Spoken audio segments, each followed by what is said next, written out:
야곱의 삶에서 은혜의 삶으로라는 말씀의 제목으로 거룩하신 주님의 말씀 전하겠습니다. 하나님 사랑 시리즈 5번째 시간, 야곱의 삶에서 은혜의 삶으로.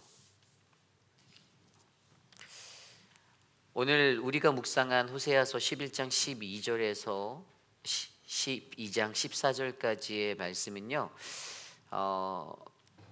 북이스라엘이 가졌던, 또 남유다가 가졌던 그들의 모습을 야곱의 인생과 같은 그러한 모습으로 비유하며 설명해 주고 있는 말씀입니다. 야곱하면 여러분 무엇이 생각나나요? 저는 개인적으로 저의 인생, 제가 46년을 살았던 저의 인생을 통틀어 볼 때 야곱과 많이 비슷하다라는 이야기를 참 많이 들었어요. 물론 성경에서 각 인물들이 주어지는 그들의 상징적인 모습들이 있는데 야곱의 삶은 치열했거든요. 야곱의 삶은 매 순간마다 정말 치열하게 태어날 때부터 치열하게 살았습니다. 그냥 태어날 때도 에서라는 자신의 형, 쌍둥이 형보다 먼저 태어나려고 서로 태안에서 다투며 나오다가 그의 발 뒤꿈치를 잡고 나온 그러한 인물이 바로 에서였습니다. 그냥 일평생의 삶에 그의 삶은요, 인간적인 지식의 뛰어남이 있어서인지 어떤 자신의 약은 모습들이 있어서인지 자신이 얻고자 하는 것들은 속임수로 가로채고 그렇게 살았던 그러한 인생이었어요. 그런데 분명히 우리가 성경에서 잘 알듯이 야곱이라는 인생이요, 이스라엘 역사상에서 빠질 수 없는 정말 중요한 그러한 믿음의 사람이 되어져 있습니다. 그리고 성경이 긴 창세기에서도 긴 장의 이야기를 통해서 야곱에 관해서 이야기하는 것은요, 무언가 우리가 그 야곱이라는 삶을 통해 배울 점이 있다라는 것이죠. 분명히 하나님께서는요, 그러한 야곱에 관한 이야기를 통하여 오늘 이스라엘, 북이스라엘 그리고 남유다에 관해 그들에게 말씀하고 계시는 거예요. 우리 인생을 살다 보면 세상 속에서 우리도 치열하게 살아갈 때가 너무나도 많죠. 세상 속에서 내가 살아남기 위해서 누군가를 짓밟아야 하고, 누군가를 속여야 하고, 누군가를 밀어내야 하는, 그래서 나만 정말 우월적인 사람, 내가 모든 사람들에게 주목받고 뛰어나다라고 인정받는 그러한 인생이 되려고 하는 야곱 같은 인생이 너무나도 이 세상에 많은데, 그런데 그때 과연 오늘 하나님이 말씀하시는 이 야곱의 삶의 비유를 통해 우리는 과연 야곱의 삶을 벗어나 하나님의 은혜의 삶으로 들어가려는 그 믿음의 삶이 어떻게 연결되어지는지를 말씀 속에서 한번 한 3가지 정도로 살펴보려 합니다. 오늘 이 시간 저와 여러분들에게 주시는 그 귀한 은혜의 말씀 속에서 저와 여러분들의 그 인생, 야곱과도 같은 나의 삶이 은혜의 삶으로 변화되고 거듭나게 되는 귀한 은혜를 경험하시는 아름다운 시간 되시기를 간절히 축원합니다.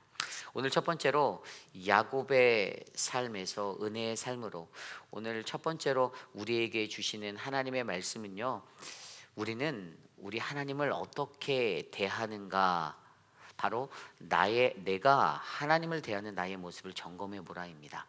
하나님을 대하는 나의 모습을 점검해 보라. 오늘 말씀 11장 12절입니다. 에브라임은 거짓으로, 이스라엘 족속은 속임수로 나를 에웠었고, 유다는 하나님 곧 신실하시고 거룩하신 자에 대하여 정함이 없도다. 아멘. 오늘 이 12절 9절이 한 구절이 나타내는 북이스라엘과 남유다가 가지고 있는 하나님을 어떻게 대하고 살아갔는가에 대한 그들의 현상, 그들의 현재 모습에 대해서 지적해주고 있습니다. 에브라임은 거짓으로 살았다고 합니다. 그리고 이스라엘 족속은 속임수로 살았다고 합니다. 여러분, 에브라임은요, 이스라엘의 10지파 중에 대표될 만한 그러한 지파로, 상징적인 지파로 북이스라엘을 상징할 수 있는 그런 대표적 이름이 바로 에브라임이에요. 물론 에브라임 하면 요셉의 둘째 아들이죠. 형이 므낫세였습니다. 그러나 나중에 요셉이 창세기 후반부에 가서 42장인가요? 그들을 축복할 때 바꾸어서 축복하는 그 축복의 역사, 은혜를 누렸던, 실질적으로 장자였던 므낫세의 장자의 축복에 그 권세를 그가 축복으로 누렸던 그러한 지파가 바로 에브라임 지파였어요. 그래서 북이스라엘을 대표하는 가장 첫 번째 지파하면 사실 므낫세가 아니라 이 에브라임 지파가 드러날 수 있는 그런 은혜가 되는 것입니다. 그런데 그 북이스라엘이 에브라임 지파가 어떻게 해요? 거짓으로 살았다라고 말합니다. 이스라엘 족속이 속임수로 살았다고 말합니다. 거짓과 속임수로 난무했던 북이스라엘 땅의 그 백성들의 모습, 누구에게요? 하나님께요. 하나님 앞에서 거짓과 속임수로 그 백성이 살았던 거예요. 반면에 남유다는 어땠습니까? 유다는 하나님, 그 신실하시고 거룩하신 자에 대하여 정함이 없다라고 말합니다. 좀 더 쉬운 말로 하면요, 그들은요 거역한 거예요. 하나님을 거역했다라는 거예요. 정함이 없다는 건요, 하나님을 떠나 거역하고 자기 마음대로 살았다라는 겁니다. 그게 바로 남유다 사람들의 모습이었어요. 여러분, 오늘 이 12절의 말씀을 통해서 우리가 반드시 기억해야 하는 것은요, 오늘 이 시대를 살아가는 나는 하나님을 어떻게 대하고 살아가고 있는가, 이 모습이에요. 오늘 여러분들은 하나님을 어떻게 대하고 살고 있습니까? 여러분에게 하나님은 누구죠? 그냥 하나님은 그냥 주일에 한 번 만날 수 있는 분? 아니면 뭐 내 삶의 보호자 같은 어떤 신적 존재? 여러분들에게 그러한 어떤 부족과 같은 존재로 하나님이 존재되어져 있습니까? 과연 우리의 삶에 하나님이 누군지 내가 정확히 하나님을 모르는데 그 하나님을 내가 어떻게 대하는가에 대해서 고민도 하지 않고 그냥 나는 그리스도이냐, 나는 기독교이냐, 어디 가서 누가 물어보면 당신 교회 다녀요? 네, 교회 다녀요. 네, 회의피라니 장로교회 다녀요. 이렇게 말하고 살아가는, 그냥 아무런 감동과 느낌과 내가 하나님께 어떻게 나아가야 하고 내가 하나님을 어떻게 대해야 하는지 전혀 무감각한 그러한 모습으로 살진 않는지, 혹시 오늘 말씀에 비춰진 북이스라엘과 남유다처럼 거짓과 속임수 또는 하나님을 거절하는 거역함으로 그렇게 살고 있지 않은지 우리가 점검해 보아야 한다는 거예요. 하나님을 대하는 나의 모습을 점검하는 것이요, 여러분, 우리가 야곱의 삶에서 바로 은혜의 삶으로 가고자 하는 첫 번째 방법이 되는 것입니다. 내가 오늘 하나님 앞에서 어떻게 살아가고 있는가? 그냥 무늬만, 겉모습만 갖춰서, 형식만 갖춰서 나 하나님 믿는 백성인데, 나 하나님의 자녀인데, 에이, 나 다 잘 살고 있어 라는 그 모습이 아니라 정말로 나는 오늘 이 시간, 내가 오늘 이 순간을 어떠한 모습으로 살고 있는지 여러분 들여다보시고 점검해 봐야 한다는 이야기예요. 에브라임이 가졌던 거짓과 속임수, 여러분 이것은 야곱이 가졌던 그러한 모습이에요. 야곱이 얼마나 거짓과 속임수에 능했던 사람이라고 우리가 알고 있습니까?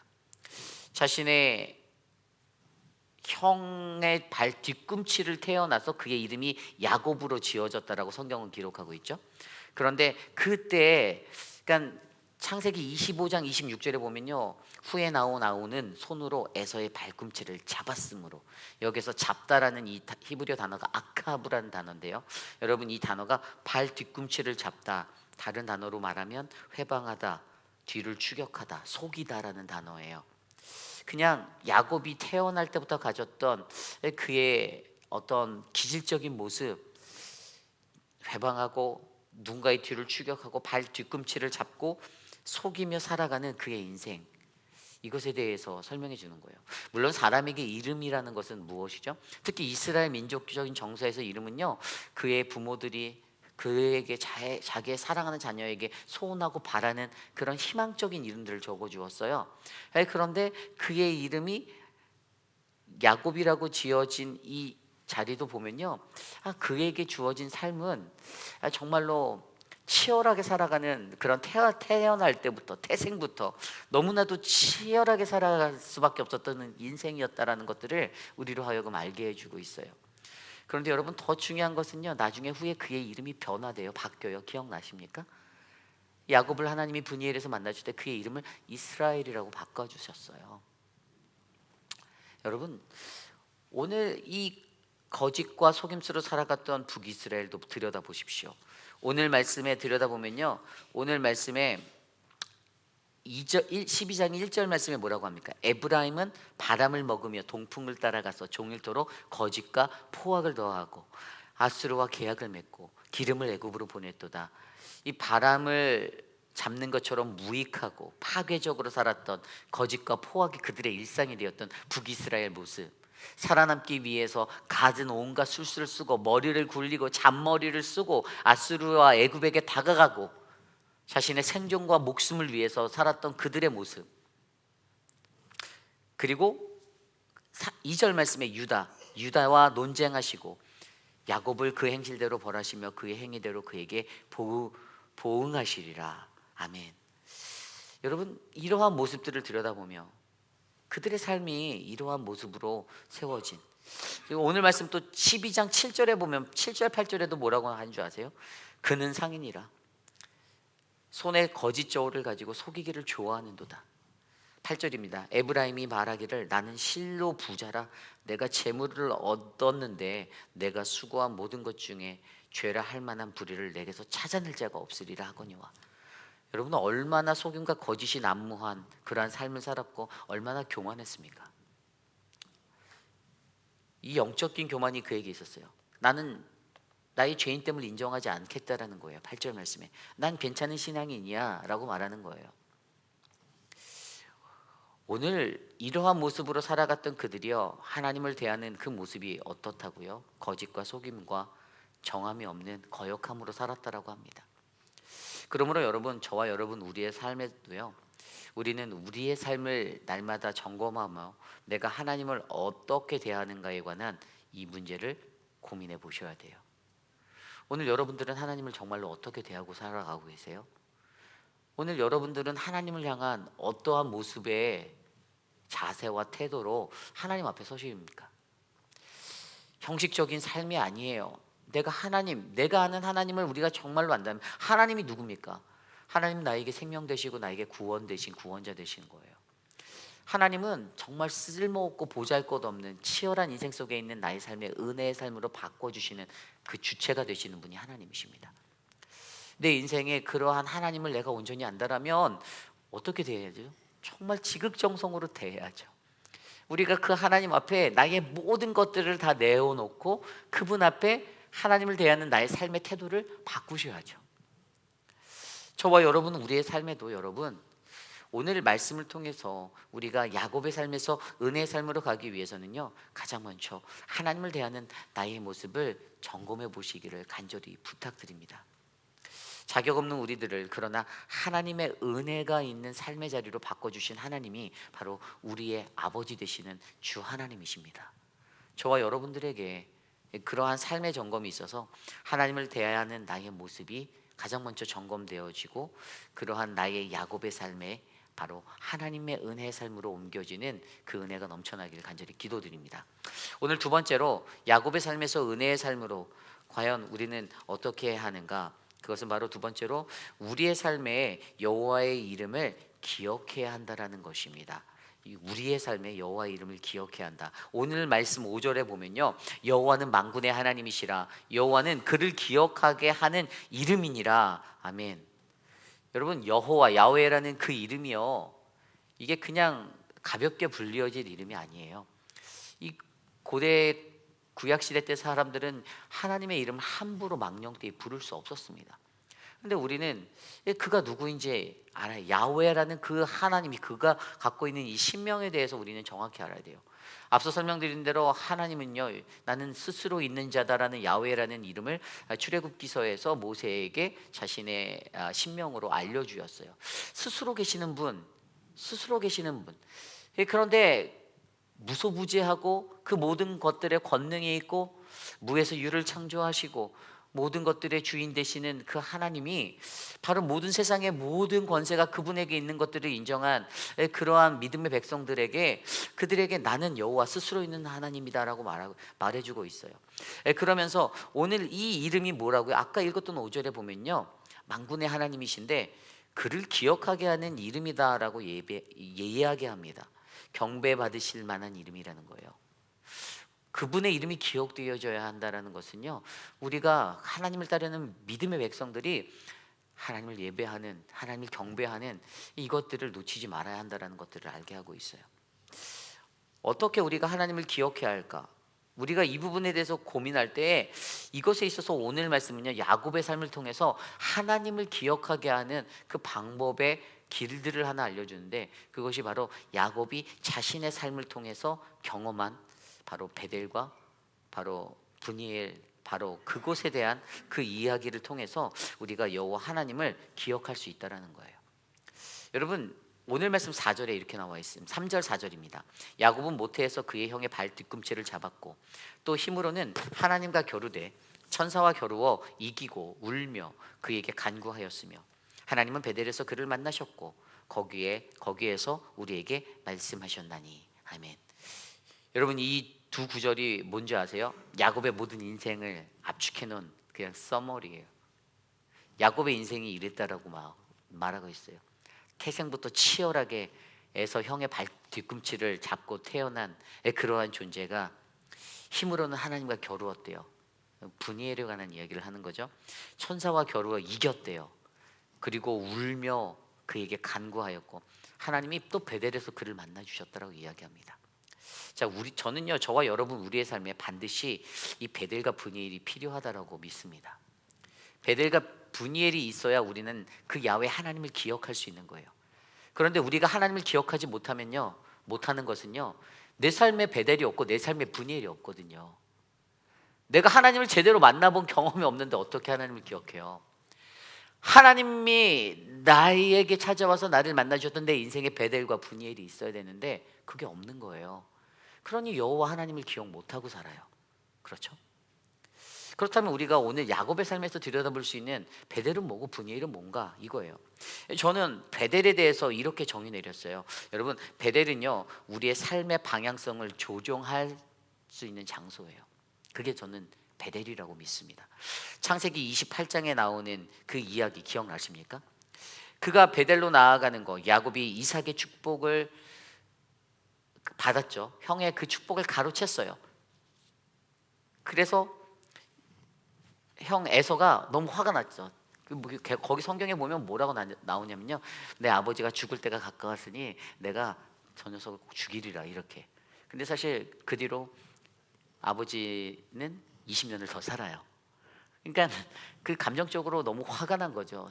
자신의 장자권의 축복을 내 동생 저 야곱이, 저 얍삽 빠른 놈이, 저 속임수에 능한 저놈이 뺏어갔는데 형의 분노가, 이 게이지가 엄청나게 올라갔어요. 그러니까 외삼촌 라반의 집으로 그 어머니 리브가가 그를 보내잖아요. 이 리전, 이유는 하나였어요. 자기 민족의 여자와 결혼을 하기 시켜야 하니까 보내자 해서 아버지 이삭을 속여서, 속인 게 아니라 설득해서 그렇게 집을 보낸 거죠. 어쨌든 그렇게 그곳으로 가는데, 여러분, 그가 그곳으로 가는 그 길 와중에 그가 브엘세바에서 하란으로 옮겨가는 그때 한적한 한 곳에서 날이 어둑해지니까 그냥 주변에 있던 돌베개를 베고선 잠이 들잖아요.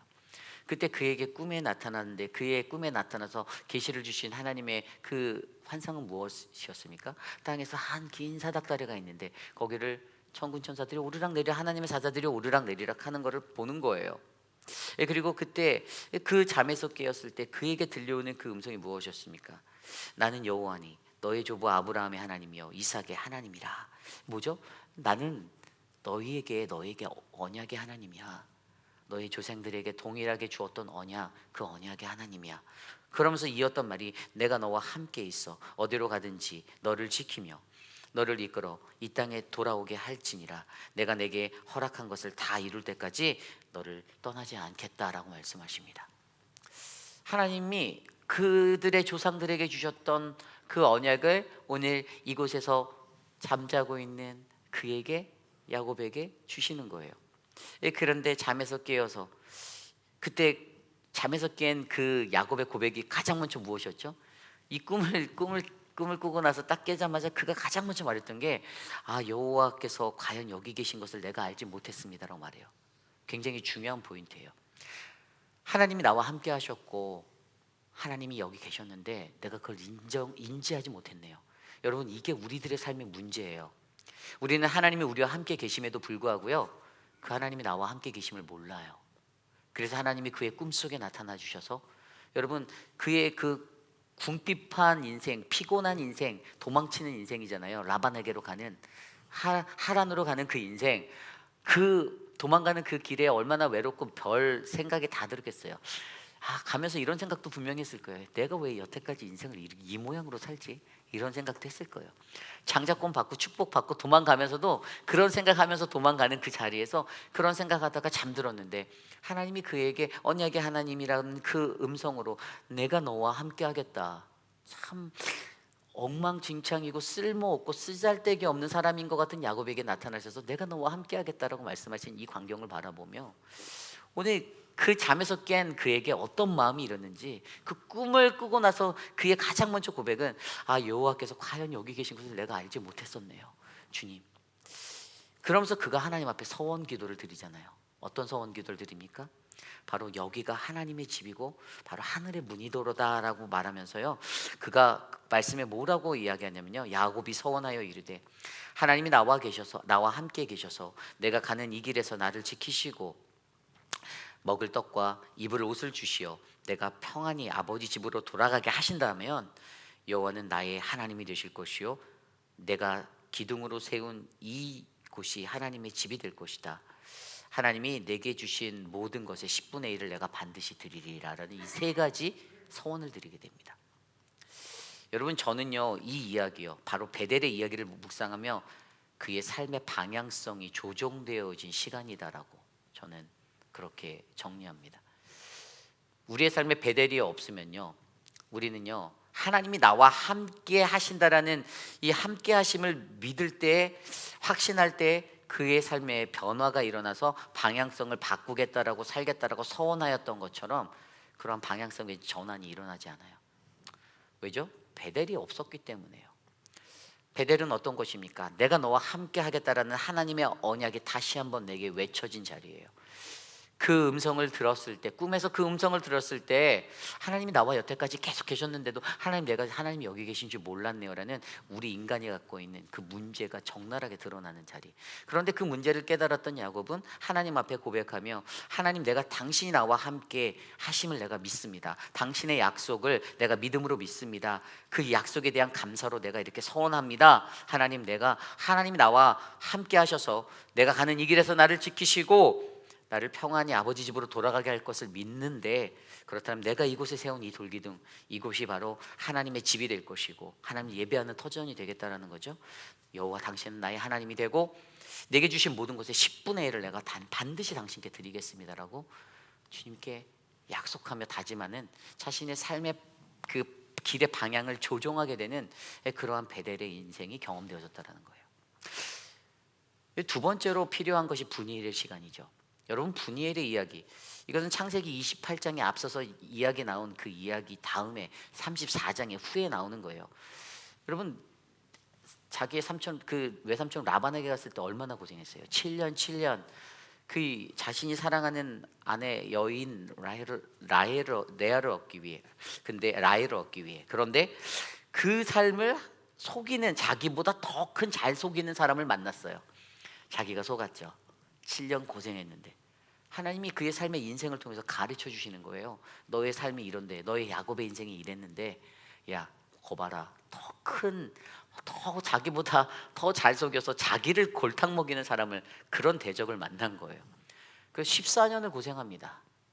그리고 나서 나중에 이제 떠나게 되고, 라반을 떠나서 자신의 가족들을 이끌고 나아가는데 어떤 이야기가 됐죠? 자기의 형 에서가 자기에게 다가온다라는 이야기를 듣게 돼요. 400명의 사람들을, 군사들을 데리고. 여러분, 이 사람에게는요, 야곱에게는요, 에서 트라우마가 있었어요. 자기 형에 대한 트라우마가 있었어요. 형과의 마지막 순간에 형의 분노의 게이지를 보았거든요. 반드시 죽이겠다. 아직 사지 멀쩡한 아버지가 저렇게 두 눈 시퍼렇게 뜨고 살아있는데, 아버지가 돌아가실 때가 되었으니 내 저 녀석을 꼭 죽이겠다라고 다짐하는 형의 모습을 보고 얼마나 두려웠을까요? 그 트라우마가 아직 가시지 않았어요. 자신의 장자권을 빼앗긴 그 분노가 형에게 있다는 것을 알았는데, 그런데 그 형이 지금 자신에게 오고 있다는 거예요. 그래서 이 순간에도 자기가 머리를 써요. 자기가 갖고 있는 그 식솔과 모든 재물들을 두 그룹으로 나눠서 먼저 보내고, 자기가 홀로 그 남았다가 가게 되는데, 그 장소가 분이엘이에요. 근데 그곳에 홀로 고독하게 있는 시간을 맞이하게 돼요. 홀로 남았어요. 성경에 보면, 이 32장에 보면 그가 홀로 남겨져서, 여러분, 우리의 인생에 이 고독의 시간이 굉장히 중요한 게요. 고독할 때 여러분 무엇 하시죠? 저는 고독할 때 사색에 잠길 때가 많아요. 생각을 많이 합니다. 묵상을 해요. 명상을 해요. 고독할 때 돌아와요. 되돌아봐요. 점검해봐요. 우리 인생의 고독의 시간이 정말 중요한데 하나님이 야곱에게 그 고독의 시간을 주셨어요. 그래서 어떡합니까? 이 고독의 시간 속에서 하나님이 그를 다시 만나주시죠. 하나님의 사자와 씨름을 합니다. 그가 그의 환도뼈를 쳐서 그의 다리를 절게 만들고, 그런데 여기에서 우리가 너무나도 잘 아는 이 이야기 속에서 아는 것은 그가 끝까지 그 사자와 겨루며 당신의 이름이 무엇이냐, 당신의 이름이 무엇이냐로 묻고 내게 축복해 줄 때까지 내가 너 놓지 않겠어라고 고집합니다. 그 끈질긴 강구 속에 결국에 하나님의 사자가 내가 졌어 하면서 그를 축복하고 떠나가게 되죠. 그리고 그의 이름을 아까 말씀드린 대로 바로 야곱에서 이스라엘로 바꿔주게 됩니다.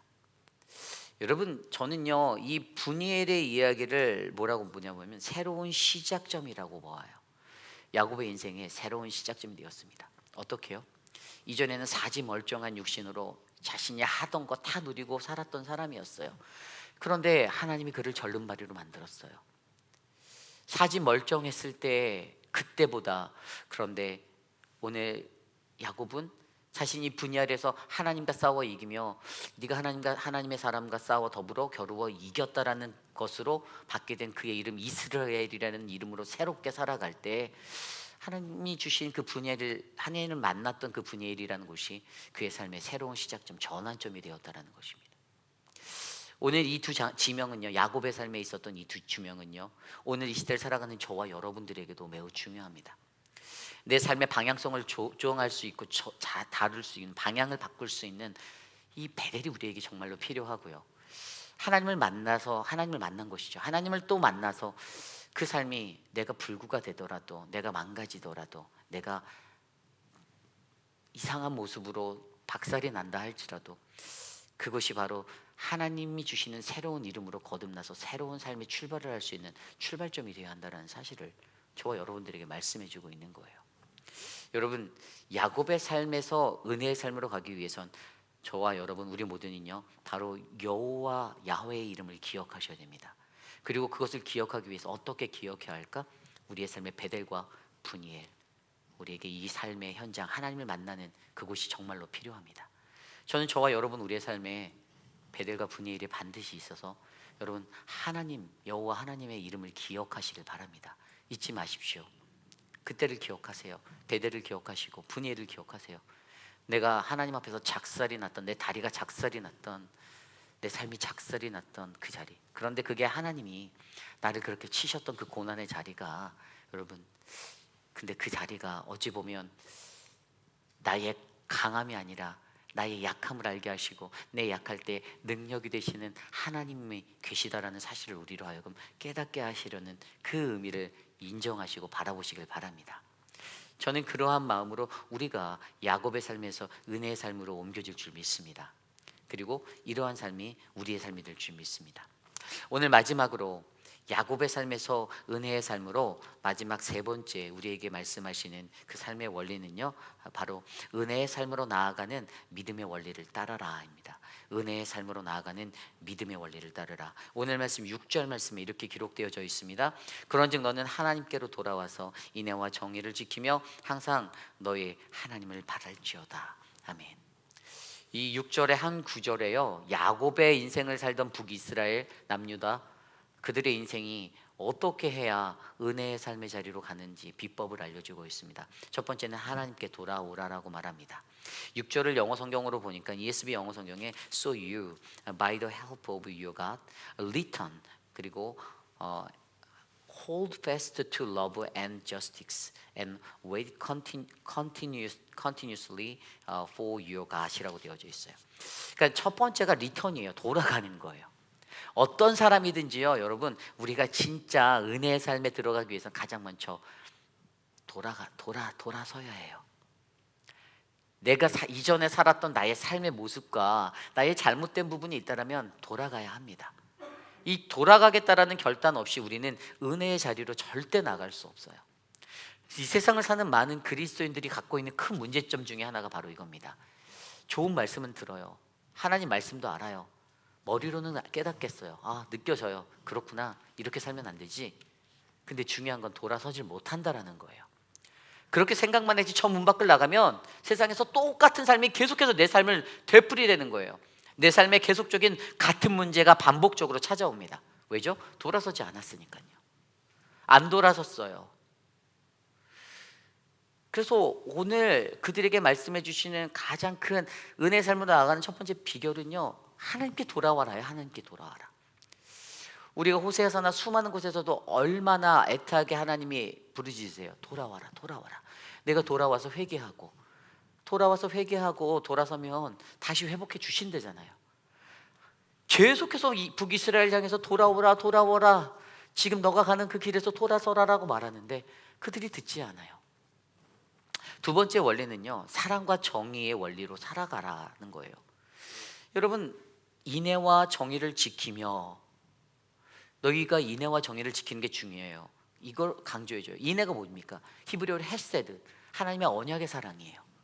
하나님은 언약의 하나님이라는 거예요. 그래서 그 언약 안에 거하는 자들에게는 반드시 하나님이 다 채워주시고 은혜 주시고 사랑으로 돌보아 주신다라는 거예요. 물론 거기에서 내가 원하는 것대로 다, 내가 원하는 축복의 논리대로 다 얻지 못할 때도 있죠.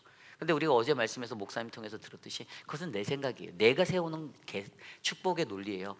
내가 원하는 것들 디스플레이 나열 쫙 리스트업 해놓고 이거 다 이루어지면 야, 나 축복받았어. 이건 내 생각이. 하나님이 주시고자 하는 축복은 다른 방향일 수 있다는 거예요. 그런데 그 언약의 하나님이 헤세드의 하나님, 언약의 사랑으로 우리에게 하신 그 하나님의 사랑으로 우리가 살아가야 한다는 거예요. 하나님의 언약 안에 거하라는 거예요. 하나님의 언약을 믿으라는 거예요. 그리고 그 사랑을 실천하라는 거예요. 동일하게 우리도 그렇게 사랑하며 살라는 거예요. 하나님의 언약의 사랑을 나누라고 말씀하십니다. 두 번째는 바로 정의예요. justice. 여러분, 이 justice에 대한 이 성경적인 이해를 바로 갖는 게 제가 전에도 말씀에서 나눴는데요, 굉장히 중요해요. 제가 예전에 말씀드릴 때 그 하버드대 교수 마이클 샌더스 교수가 썼던 정의란 무엇인가에 대해서 그 책에 보면 이야기했는데, 그 책에 보면 그 사람은 정의에 대해서 성경적인 정의를 절대 정의하지 않아요. 그 사람의 관점이 뭐냐면 세상에 있는 사람들은 다양한 정의관, 상대적인 정의관을 가지고 살아간다는 거예요. 뭔 말인가 하면 여러분, 제가 갖고 있는 정의와 여러분의 정의가 다를 수 있어요? 그렇잖아요. 저에게는 A라는 것이 정의예요. 이렇게 하면 안 돼, 이게 정의인데 다른 사람은 이렇게 하면 안 돼가 그에게 정의가 아닌 거예요. 그럴 수가 있어요. 상대적으로 다 다른 정의를 갖고 있대요. 세상에 속한 수많은 사람들은요, 자신의 어떤 공리주의 같은 행복 추구나 이런 것들을 위해서 자신이 설정해놓은 각자만의 정의가 다 다르다라는 거예요. 그 사람에게는 이러한 정의가 실천돼야지 난 행복하다라고 느끼는 그게 있기 때문에 이것이 다 다르다라는 거예요. 그래서 이 세상을 살아가는 사람들, 특별히 그리스도인들은요, 날마다 하나님의 정의가 무엇인지를 우리가 묻고 생각하며 살아가야 되는데, 세상적인 정의가 마이클 샌들 교수가 말한 대로 그냥 뭐 상대적인 정의를 갖고 있다라면, 팀 켈러라는 이 시대 최고의 설교가, 그가 썼던 정의란 무엇인가 책에는요, 이 팀 켈러 교수는 그 정의에 대해서 뭐라고 이야기하냐면요, 은혜를 발견하여 하나님의 정의를 실천할 길을 우리가 찾고 열어가야 한다라고 기록하고 있어요. 이게 무슨 말인가 하면, 그 사람이 이 책에서는 관대한 정의를 얘기하거든요. 관대한 정의는 세상의 칼과 창칼과 같은 날카로운 정의가 아니라 하나님의 은혜에 의해서 쌓아진 정의, 만들어진 정의. 이게 뭐냐면 정말 쉬운 말로 하나님의 은혜를 경험한 사람만이, 깨달은 사람만이 하나님의 정의를 실천할 수 있다는 말이에요. 그 사람이 그것을 얘기하면서 하나님의 정의는 사랑을 행하는 정의이고 은혜를 베품으로써 이루어지는 정의다 라고 설명하고 있어요. 그리고 성경이 우리에게 말하는 정의가 무엇입니까? 정의는 약자를 돌보는 거예요. 하나님 나라를, 고아와 과부를 돌보는 거예요. 내가 성하고 내가 부하는 것이 아니라 정의는 하나님 나라의 사랑의 원리로 모든 일들이 이 땅에 그 누구나 차별 없이 누구나 동등하게 하나님의 자녀됨으로써 우리가 그 은혜를 누리고 살아가는 거예요. 하나님이 원하시는 하나님 나라는 사자굴에서 그 사자와 뛰놀고 독사굴에 손을 넣어도 물리지 않는, 여러분, 성경적인 정의는 바로 그런 거예요. 모든 이들에게 차별 없이 모든 이들에게 동일한 구원이 부어지는 하나님 나라의 정의라는 거예요. 우리가 이 성경적 정의관을 정확히 이해한다라면 결국에 오늘 말씀에서 두 번째로 제시하시는 사랑과 정의의 원리대로 살아가라.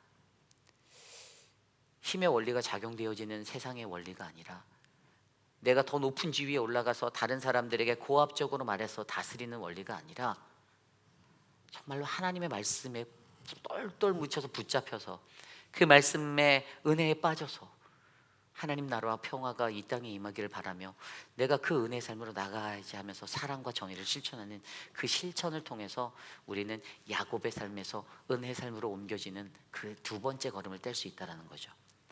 거기에 덧붙여 마지막으로 말하죠. 항상 너희 하나님을 바라보라. 여러분 세 번째 스텝이요. 항상 하나님을 바라보래요. 너무 중요한 단어예요. 이 영어 성경에 아까 보니까 wait continuously for your God이라고 되어 있어요. 계속해서 너의 하나님을 기다리라는 거예요. 하나님을 기다려라. 여러분 이 땅의 소망이 무엇입니까? 다른 것이 아니에요. 우리에게 소망은 오직 하나님입니다. 여기서 wait라고 표현된 히브리어 카바라는 단어, 이거 바라라, 이거 기다려라, 바랄지어다, 바라보아라, 기다리라, 함께 묵다, 앙망하다, 사모하다, 이런 의미예요. 우리는 하나님 한 분이면 충분합니다. 그렇죠? 그런데 자꾸만 우리의 마음이 다른 곳에 가요. 그러니 내 삶이 만족이 안 돼요. 어제 말씀대로 컴페어하며 살잖아요. 이 사람은 이런데 나는 이렇고 맨날 비교해요. 무슨 놈의 비교가 그렇게 많은지 비교하다가 숨찰 정도로 사람들은 비교하며 살아가요. 여러분 다른 사람이 어떻게 그 사람들의 모습에 포지셔닝을 하고 살아가든 가장 중요한 건 오늘 내 삶에서 나와 함께 하신 하나님, 내가 바라보는 하나님과 함께 내가 이 길을 동행하면 그게 행복한 건 줄 믿습니다. 여러분들이 사랑하는 남편과 여러분들의 자녀들, 여러분들이 아끼는 그들과 동행하는 것만으로도 여러분들의 삶에 시련과 어려움이 닥쳐와도 여러분들은 행복해 하시잖아요. 왜죠? 그들이 나와 그냥 같이 있으니까요. 똑같은 원리예요. 하나님이 나와 함께 계심으로 내가 평안하다라는, 내가 행복하다라는 거예요. 그래서 오늘 말씀에서는 항상 너희 하나님만 바라봐. 너희가 그분만 바라보고 그냥 그분을 기다리며 가면 돼. 그게 너희에게 유일한 소망이야 라고 말해주는 거예요. 이것들이 이루어질 때 어떻게 해요? 우리의 야곱의 삶이, 우리의 야곱과 같은 우리의 삶이 은혜의 삶의 자리로 옮겨질 수 있다라는 이 은혜의 삶으로 나아가는 원리를 따라가라라고 알려주고 있는 거예요. 여러분 저와 여러분들이 이 은혜의 원리를 깨닫기 원합니다. 근데 어려워요. 쉽지 않아요. 저도 알아요. 저도 잘 안 됩니다. 저도 사랑과 정의의 원리대로 살지 못할 때 너무 많아요. 인간적인 편협함에 휩싸일 때도 많습니다. 그런데 그럼에도 불구하고 우리는 하나님께 반드시 돌아와서 회개하고 돌아와서 사랑과 정의의 원리로 살고 항상 우리의 하나님을 바라볼 때 우리의 인생은 바로 은혜의 삶으로 충만하게 될 줄 저는 믿습니다. 이제 말씀을 좀 정리하고자 합니다. 아까 앞서 제 삶을 제가 설명드렸지, 저는 제 인생 46년의 시간을 돌아보면요, 저희 아내가 늘 제게 말하거든요. 쉼이 없는 인생이에요. 저는 무슨 에너자이저도 아니고요. 제가 여러분 잠을 많이 안 자거든요. 근데 너무나도 진짜 인생을 정말 저는 치열하게 살아요. 어렸을 때부터 제가 그걸 너무 많이 느꼈어요. 근데 그 안에서 살다 보니까 내 안에 어떤 기준들이 많이 생겼어요. 다른 사람들에게 무시당하지 않기 위해서 가난하고 어려운 그 인생 속에 무시당하지 않으려다 보니까요, 내가 강해 보이려고, 내가 더 강해 보이려고 했던 어떤 그러한 나의 강성들의 외적인 것들이 생겼던 것들이 제 안에 있었고요. 다른 사람에게 아쉬운 소리 안 하려다 하면 어떻게 살아야겠어요? 제가 열심히 살아야겠잖아요. 2잡, 3잡 떼어가면서 정말 열심히 살았어요. 독수 공부한다는 듯 밤낮으로 그냥 밤에 새벽에 일찍 일어나서 학교 다닐 때 막 숙제했던 기억들이 있어요. 레포트, 리서치 페이퍼 쓰고 이민생활하면서 18년의 시간 속에서 그런 시간들로 또 아침에 나가서 또 일하고 학교 다니고 사역하고 정말 어떻게 살았는지 모를 정도로 그렇게 살았어요. 근데 그 삶을 들여다보니까 요즘에 제 마음속에 드는 건 진짜 내 삶에 너무 여백이 없다. 제가 이런 생각을 정말 많이 하거든요. 여백이 너무 없는데 하나님이 이런 삶을 원하실까라는 생각까지도 들더라고요. 때로는 모든 거 다 관두고 싶다라는 생각도 들어요. 그냥 자연인으로 다 놔버리고 그냥 누가 나한테 매달 용돈 주면서 살면 내가 누리고 살 텐데라는 생각도 해보면서, 그런데 하나님은요 치열하게 살아가는 우리의 삶 가운데 우리의 삶의 자리가 은혜의 삶의 자리로 옮겨지길 원하신다라는 거예요. 은혜의 삶의 자리.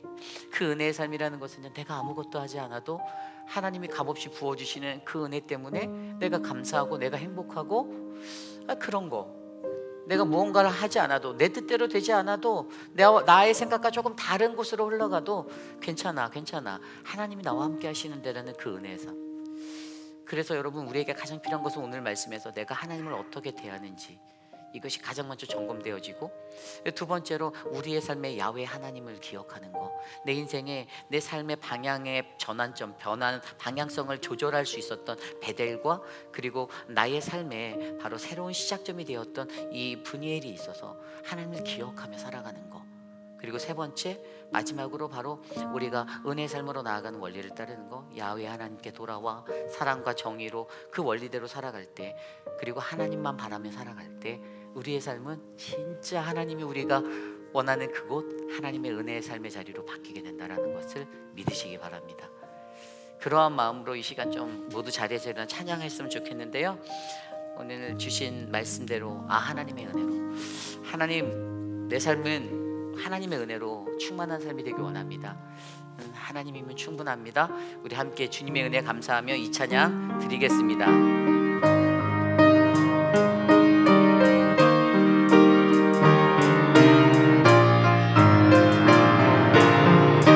하나님의 은혜, 하나님의 은혜로 있을 데 없는 자, 왜 근속하여 주는지 난 알 수 없도다. 내가 믿고 또 의지하니 내 모든 영역 하시는 주님, 보호해 주실 곳이 나는 확실히 아네. 왜 내게 그새 믿음과 복음 주셔서 내 맘이 항상 평안치 난 알 수 없도. 내가 믿고 또 의지하는 내 모든 영역 하시는 주님, 늘 보호해 주실 곳이 나는 확실히 아네. 왜 내게 성령 주셔서 내 마음 감동해 주 예수 믿게 하는지 난 알 수 없고. 내가 믿고 또 의지하고 내 모든 영역 아시는 주님, 늘 보호해 주실 곳이 나는 내가 믿고 또 의지함은, 내가 믿고 또 의지함이 내 모든 영역 하시는 주님, 보호해 주실 곳은 나는 확실히 아네.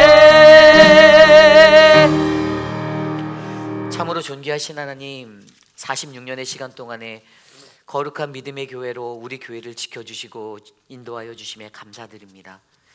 때로는 하나님, 우리의 인생이 야곱과도 같은 인생이 되어서 남들을 속이고 거짓으로 속이고 또 거역하며 정함 없는 모습으로 하나님 그렇게 치열하게 하나님 살았음을 고백합니다.